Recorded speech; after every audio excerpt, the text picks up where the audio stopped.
रहीम तमाम धरती वासां को राणा फराज नूंदा और साडे तमाम सीनियर दोस्तां दा इत्थे मौजूद हैं। साडे जिन्हां अज मेज़बानी भी की है हाजी अब्दुल अजीज़ इमरानी साहब, साडे सूबाई सदर और जहूर धरेजा साहब, शरह की धरती के अजीम अगवान और तमाम दोस्त जो धरती वास खड़े हैं, शायर, अदीब, दानश्वर, गुलकार सब दी अज खान दोस्तों की शानदार तकरीर के बाद हाजी साहब के इशाइये तो बाद असा दोस्त एक पैगाम देना चाहते असे धरती वासां को डीजी खान के ना, क्योंकि इस वक्त मौजूदा जोड़ा ज़िमनी इलैक्शन है एक टर्निंग पॉइंट है।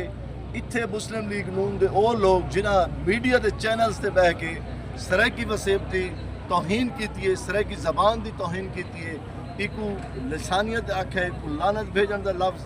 घटिया तरीन लफ्ज़ इस्तेमाल किए। अवैस लगारी की सूरत ऐसे लोगों का मुहासबा किया वजो, उन्होंने उन्होंने तमाम पैनल उन्होंने कैंडिडेट का बाईकाट किया वजे और उन्होंने दिखाया वजे कि डीजी खान की सराइकी गयूर अवाम ये भूलते नहीं, ये अपने ते किते दोस्त दुश्मन के वार को भी याद रखते हैं। और मैं तमाम धरती वासां को ये अपील करे ना कि भरपूर इन्हों का मुहासबा करो, इन्हों का बाईकाट करो और इन्हों का जो अपोनेंट कैंडिडेट है उसको जितवाओ, कामयाब करो। अगर पीपल्स पार्टी पहले भी सारी हम ख्याल जमात है असों लास्ट इलेक्शन सपोर्ट किया,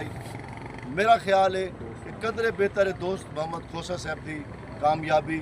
और नून लीग की शिकस्त, ये कदरे बेहतर है सारे वास्ते। क्योंकि अगर सारा कैंडिडेट होंदा, आमिर मशीदी साहब पिछले इलेक्शन सारे उम्मीदवार हैं, अगर सारा कैंडिडेट होंदा तो ला महला 100% तमाम धरती वासां का हक है कि कामयाब करें, क्योंकि सारा कैंडिडेट कोई नहीं। तो लिहाजा सारा दूजा जड़ा सारा मंशूर है कि असा करीब तरीन अपने हम ख्याल कैंडिडेट को सपोर्ट करें सूँ, क्योंकि असा डेमोक्रेटिक लोग हैं, जमहूरी लोग हैं।